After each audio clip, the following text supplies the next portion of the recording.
Buenos días desde la Asociación GPS. Les damos la más cordial bienvenida a este tiempo devocional, Tu Palabra para Encontrar el Camino. Hoy es 22 de junio del 2023 y vamos a continuar con la lectura de la Biblia en un año, con la segunda carta de Pablo a Timoteo, capítulo 1. Segunda de Timoteo 1.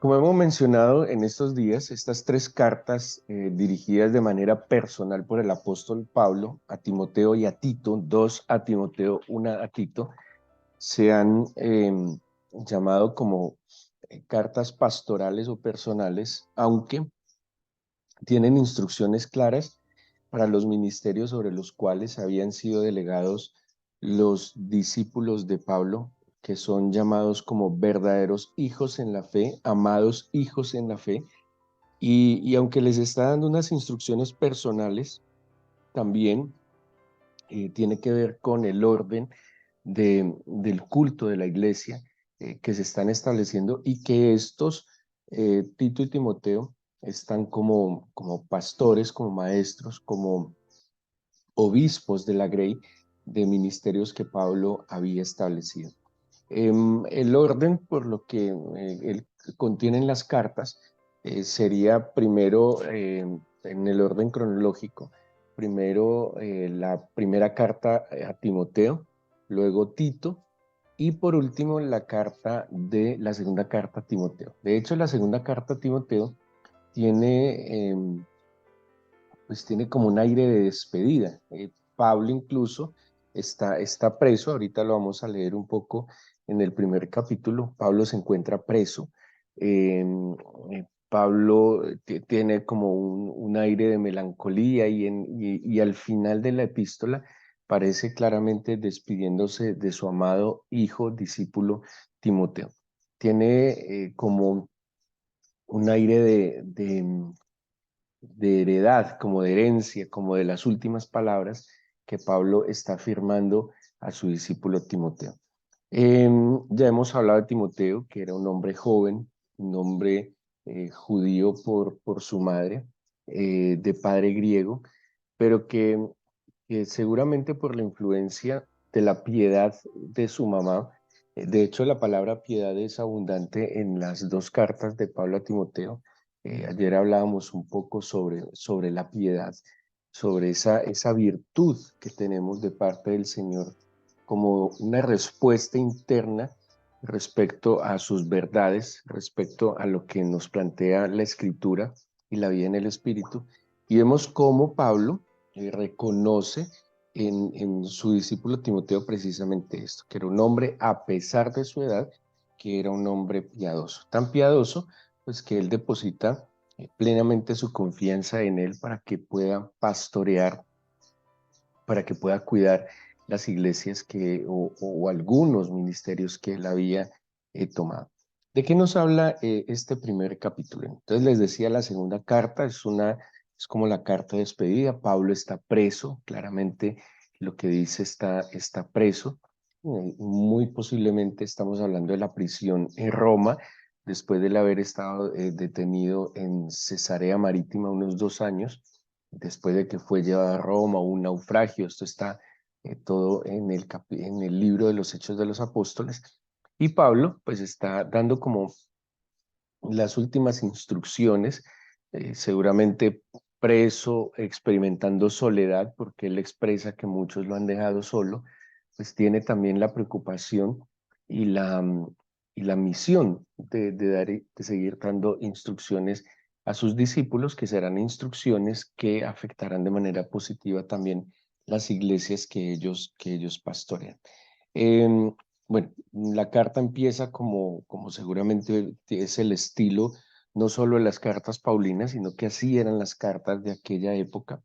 Y le dice en el versículo 2, amado hijo, ¿sí? Que eso lo hemos visto tanto a Tito como a Timoteo, amados hijos verdaderos hijos en la fe. Dice: gracia, misericordia y paz de Dios Padre y de Jesucristo nuestro Señor. Versículo 3: doy gracias a Dios, al cual sirvo desde mis mayores con limpia conciencia, de que sin cesar me acuerdo de ti en mis oraciones noche y día. Una manera, no solo a las personas que tenemos la misión, porque es una misión, de ser padres, pues una mejor manera de uno, en este camino de la fe, expresar el amor que le tiene a las personas, es orar por ellas, ¿sí? ¿Qué tanto oramos nosotros por las personas que amamos? ¿Qué tanto cuando se vienen a nuestra mente, a nuestro corazón, oramos por ellas? Dice, y le dice Pablo a Timoteo que él se acuerda de él en sus oraciones. Qué bueno que cada que nos acordemos de alguien sea en nuestras oraciones, no que nos acordemos para juzgar, para criticar o para quejarnos o para cualquier otra cosa, sino en nuestras oraciones. Cuánto bien le haría a las personas que amamos y que nos amas y que nos aman, que oráramos por ellas, que nos acordáramos día y noche sin cesar de ellos en nuestras oraciones. ¿Cuánto vale la intercesión de un hombre de bien? ¿Sí? Nosotros estamos dispuestos a veces a trasladarnos, a movernos, a escuchar, a facilitar, a hacer favores, y eso está bien, claro que es necesario, pero ¿cuánto en verdad nosotros invertimos el tiempo en orar por los demás, en rodearlos en oración? La oración es un arma que el Señor nos ha dado, es un privilegio extraordinario que el Señor nos ha dado y es una oportunidad maravillosa de poner delante del altar a las personas y pedir el favor de Dios respecto a ellas. Además, la oración por otros tiene un efecto muy especial, y es que de alguna manera cuando yo me pongo en ese papel de interceder, de alguna manera esa oración primero me beneficia a mí, ¿sí? ¿Cuántas veces hemos orado por situaciones de otros y termina siendo una oración preventiva por nosotros? Termina siendo una oración que la respuesta, o el primero que va a ver la respuesta, vamos a ser nosotros. Entonces, Pablo empieza diciéndole a su discípulo que ama: yo me acuerdo de ti en mis oraciones día y noche. Bueno, dice noche y día. Sí, o sea, te tengo presente, pero en mis oraciones. Qué manera tan útil también de aprovechar el tiempo. ¿Sí? Voy a pensar en ti, lo voy a hacer en medio de mis oraciones. Me acuerdo de tu esfuerzo, me acuerdo del amor que te tengo, me acuerdo de tus dificultades, me acuerdo de tus necesidades, y voy a ponerte presente delante del Señor a través de mis oraciones. Luego le expresa que él se acuerda, ¿sí? Del amor, del cariño también, que reconoce el cariño de Timoteo, pues que sufre ante la situación que está viviendo su maestro, su pastor, y luego le va a dar unas instrucciones y unos consejos. La primera de ellas, bueno, le hace un reconocimiento, dice, de la fe no fingida. Él trae a la memoria, Pablo tiene presente a Timoteo por cosas buenas, y dice: yo tengo presente en mi memoria tu fe no fingida. Yo tengo presente que tú recibiste un don de tu madre y de tu abuela, porque así lo reconoce, una fe no fingida. O sea, tu fe no es conveniente, no es pretenciosa, no es aparente, es una fe real, una fe sincera. ¿Y cómo la aprendiste?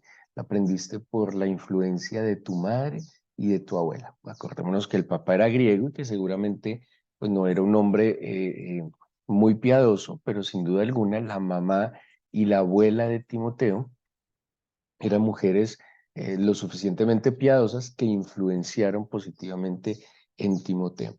Y luego de que se acuerda de él, dice en versículo 6, empieza a darle unos consejos muy prácticos a su discípulo. Dice: aviva el fuego del don de Dios que está en ti por la imposición de mis manos.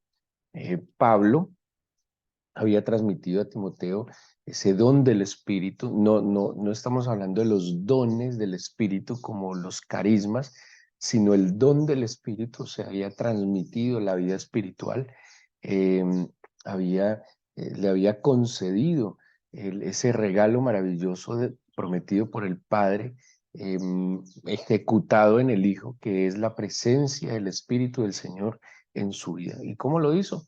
Dice, a través de la imposición de mis manos. ¿Y qué le está diciendo? Pues algo muy sensato. Tú recibiste un don maravilloso y no cualquier don. Recibiste nada más y nada menos que el don del Padre. Así que cuídalo, avívalo. Hay una expresión o un símbolo que se utiliza para entender la manifestación del Espíritu del Señor y es el fuego, ¿sí? El fuego tiene, el fuego tiene poder, sin duda alguna el fuego tiene poder. El fuego abraza, el fuego consume, el fuego avanza, ¿sí? Y el fuego es combustible, el fuego es fuerza y le está diciendo, aviva el don. O sea, tú recibiste el Espíritu del Señor, pues cuídalo, mantén encendido ese fuego. Y para mantener encendido ese fuego, pues hay que estarle, no sé, oxigenando, hay que estarlo moviendo, hay que estarse, hay que estar pendiente de él, no dejes que se apague. Nosotros no podemos desperdiciar, a veces no valoramos lo que recibimos del Señor eh, y voy a tratar de no simplemente interpretar, sino aplicar todo aplicar lo que implica lo que hemos recibido de parte del Señor. Hay manifestaciones de su amor, hay carismas, hay regalos extraordinarios que muchas veces desperdiciamos, ¿sí? Que no cuidamos, que no avivamos. Hay habilidades que el Señor nos dio para su gloria. Hay experiencias que el Señor nos ha concedido para que esas experiencias nosotros también podamos glorificar su nombre y darle a otros. El don del Espíritu se ha manifestado desde muchas maneras y dice, cuide lo que ha recibido. Es como hace muchos años yo entendía que hay que cuidar el milagro. El Señor ha obrado milagrosamente en nosotros. Por ejemplo, yo estaba enfermo y el Señor me sana, pues yo tengo que cuidar ese don, ese milagro que yo he recibido del Señor. Yo no puedo descuidarme si por la obra sobrenatural del Señor yo recibí sanidad.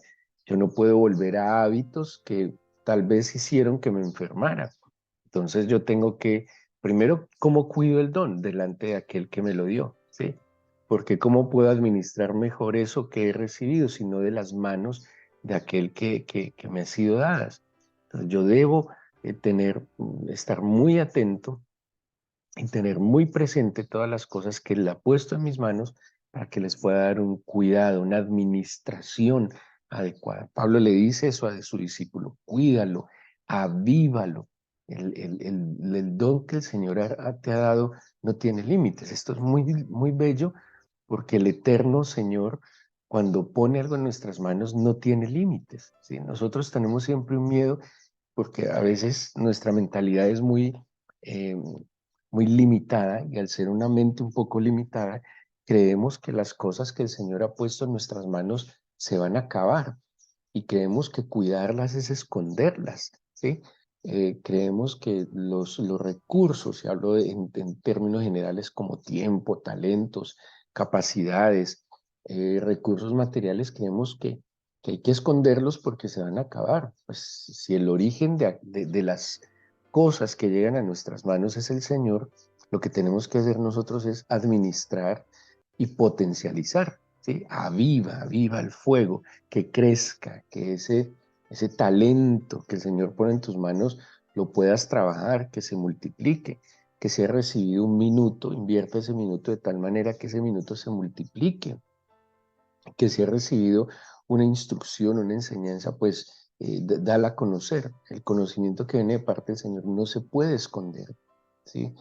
A diferencia de otras áreas, yo no puedo temer dar a conocer el conocimiento que recibe el Señor, hay que multiplicarlo, ¿sí? Las habilidades que el Señor me dio, yo no las puedo esconder, se tienen que dar a conocer para que ese fuego abrasador, ese don maravilloso que me abrazó a mí, que me avivó, pues también avive la vida de otros. Luego Pablo le va a decir entonces que no se avergüence, que testifique.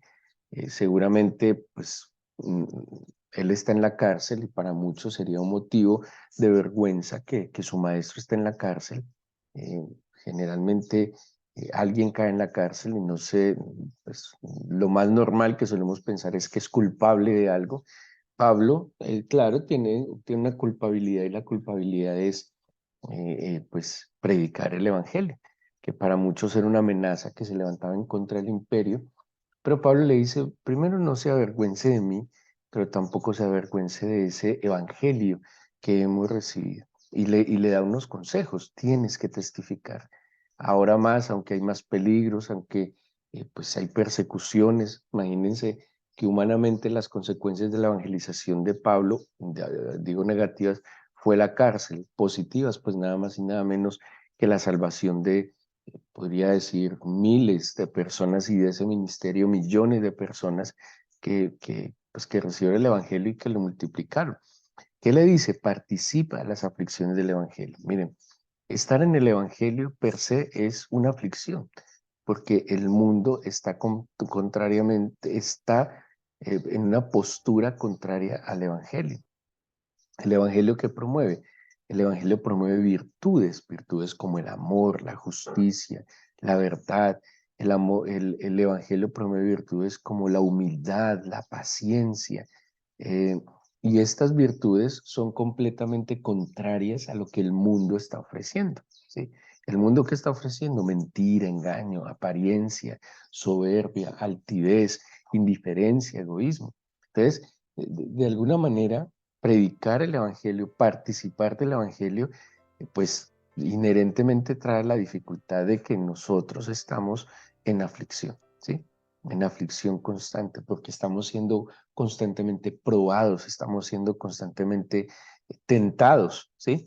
Y le dice Pablo a Timoteo, participa en la aflicción. O sea, no puedes pretender que es una cosa un poquito contraria de que el Evangelio sea como el país de las maravillas de Alicia, ¿sí? Entonces tú vas a una iglesia, se te acaban todos los problemas, prosperas, solo ve a la iglesia y vas a prosperar, te vas a volver riquísimo de la noche a la mañana y se te acabaron todos los problemas y vivirás feliz no sé, como en el país de las maravillas. No, eso no es verdad. El Evangelio trae una aflicción y la aflicción está en que vamos a vivir una vida contra la corriente, en que vamos a vivir una vida diferente, ¿sí? ¿Y qué aflicción tendrá? Que seguramente seremos rechazados, que seguramente estaremos en medio de la burla, ¿sí? Del menosprecio, del juicio, de la crítica. Eso es la aflicción del Evangelio. Pero por otro lado está la recompensa que viene de parte del Señor, que esas virtudes que Él nos está enseñando, que esas virtudes que vamos a defender, pues las vamos a disfrutar. Entonces, el amor, el gozo, la paz, la justicia, la verdad, la equidad, la humildad, la paciencia, son virtudes de la obra del Señor en nuestro corazón. Es que, ¿qué le dice el Señor a los discípulos? En el mundo tendréis aflicción, pero confíen, yo he vencido al mundo. Entonces, no hay manera que pretendamos y que pensemos que el Evangelio y que participar del Evangelio es la manera a través de la cual no tendremos ninguna dificultad, ¿sí? Solo que tendremos también la oportunidad de ver el poder del Señor, la manifestación de todas sus perfecciones en medio de nosotros. ¿Qué más le dice Pablo a Timoteo? Dice, yo, a causa de este evangelio, he sido constituido predicador, apóstol y maestro. Yo padezco a causa de esta misión y no me avergüenzo, ¿sí? No me avergüenzo. De hecho, Pablo le escribe a los romanos y les dice, no me avergüenzo del evangelio porque es poder de Dios. Pero dice que es poder de Dios ¿de qué? ¿O para qué? Para salvación. Tenaz. O sea, puede haber adversidades, dificultades, puede haber aflicciones, pero como sea, es poder de Dios para salvación. Hay unos personajes que en el mundo, a mí me llama mucho la atención y en términos generales son los militares y los policías. Yo creo que los militares y los policías tienen una vocación en términos generales, como en todas las profesiones hay excepciones, pero los militares y los policías tienen una, que de eso mañana nos va a hablar un poco la carta a Timoteo, tienen una vocación de servicio extraordinaria.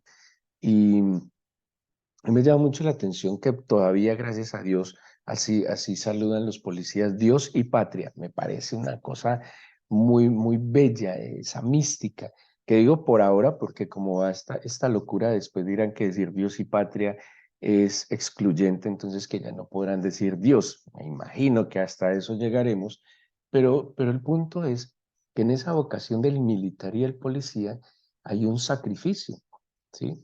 Hay un esfuerzo.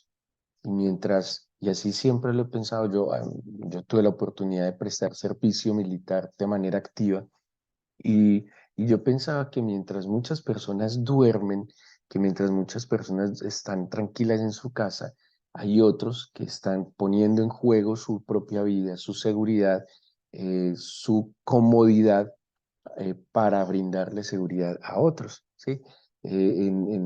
Bueno, en cosas que uno puede ver en televisión, ve cómo un grupo de militares padecieron, sufrieron, trasnocharon, algunos mueren por librar y por cuidar a otros. Esa vocación que tiene el soldado, esa vocación que tiene el policía, es la vocación que tiene también el que anuncia el evangelio, que está dispuesto a pagar un precio por la salvación de otros, ¿sí?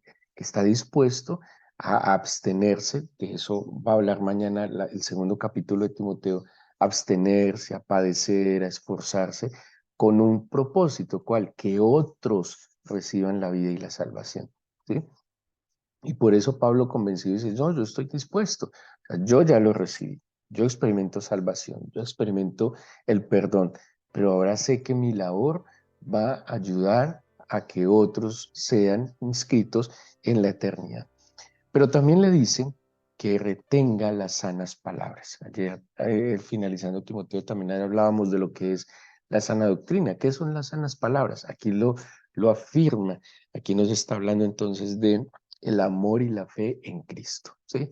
No se trata de posturas teológicas simplemente, no se trata de decir que sí, que no la Trinidad, no, es las virtudes de aquel que nos llamó de las tinieblas a su luz admirable. El amor y la fe en Cristo. Y por último, le dice, bueno, cuida, guarda el depósito, esa encomienda que ha sido puesta en tus manos. En el contexto que estamos hablando, ¿de qué nos está hablando? Pues del Evangelio. El Evangelio es una misión que le ha sido dada, es un depósito que le ha sido dado, pero también es una porción, ¿sí? Una porción, una heredad que el Señor nos ha concedido.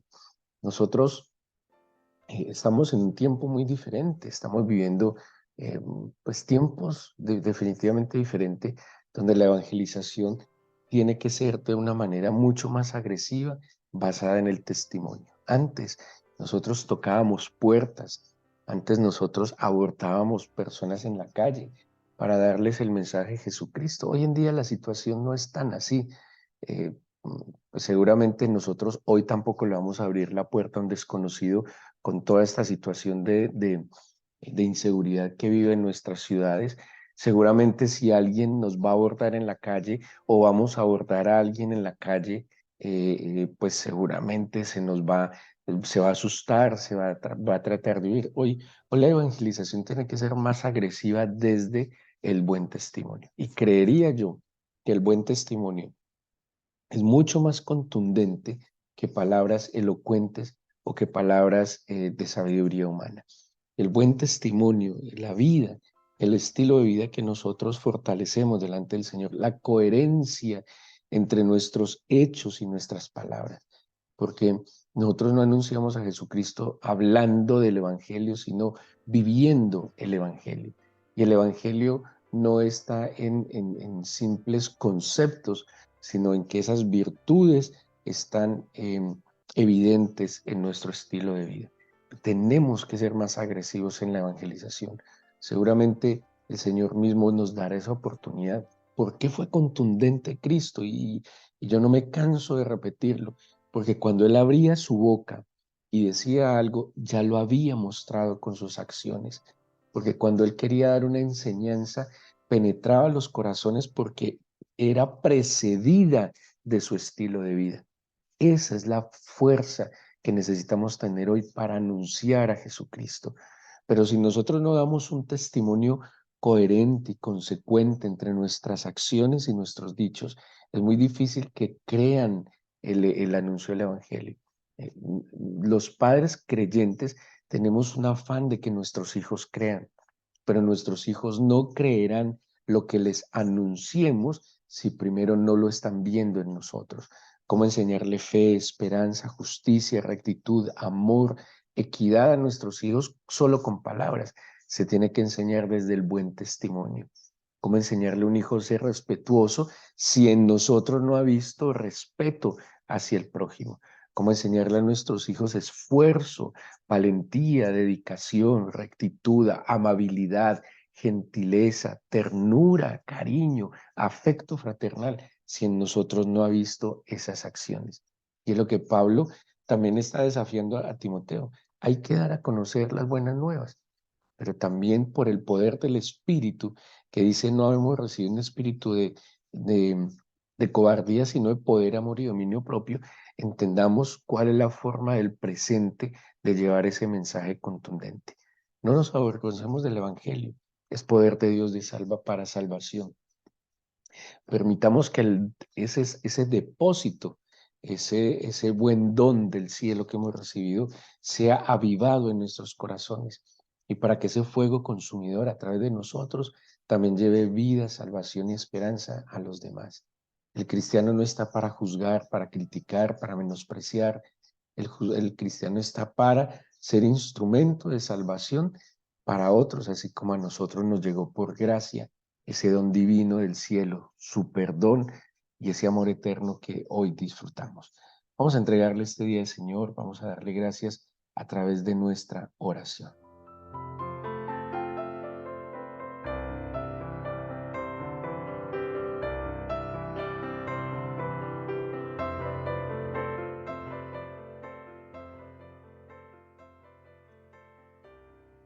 Padre, en el nombre de nuestro Señor Jesucristo, agradecemos porque podemos reconocer de que de tus manos hemos recibido dones maravillosos, especialmente el más grande, el Espíritu Santo.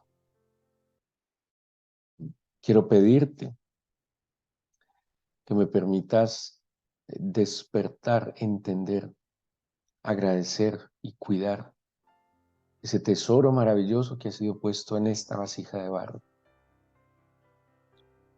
Y te pido, Todopoderoso, que mis sentidos se agudicen a tu voz. Afirma mi corazón con tus palabras. Atráeme en pos de ti. Cuida cada uno de mis sentidos, cuida mis ojos, mis oídos, mis palabras, mis acciones, mis caminos. Cuida mi corazón. Ayúdame en mi debilidad y fortalece mi fe para hacerte agradable.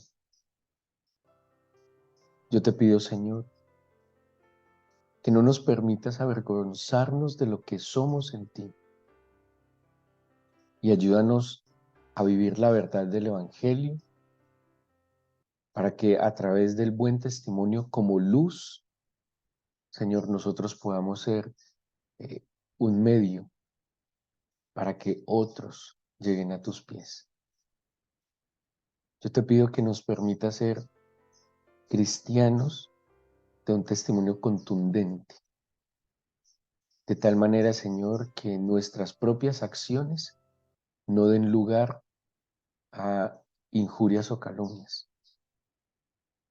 Perdónanos cada vez que nos equivocamos y te agradecemos el saber que no somos infalibles y que estamos creciendo, pero ayúdanos cada día a mejorar y a madurar. Danos tu bendición para este nuevo día, Señor. Cuida cada una de nuestras salidas, entradas, y permite que en nuestra mente y corazón siempre estés presente tú. Te lo pedimos en el nombre de Jesús. Amén.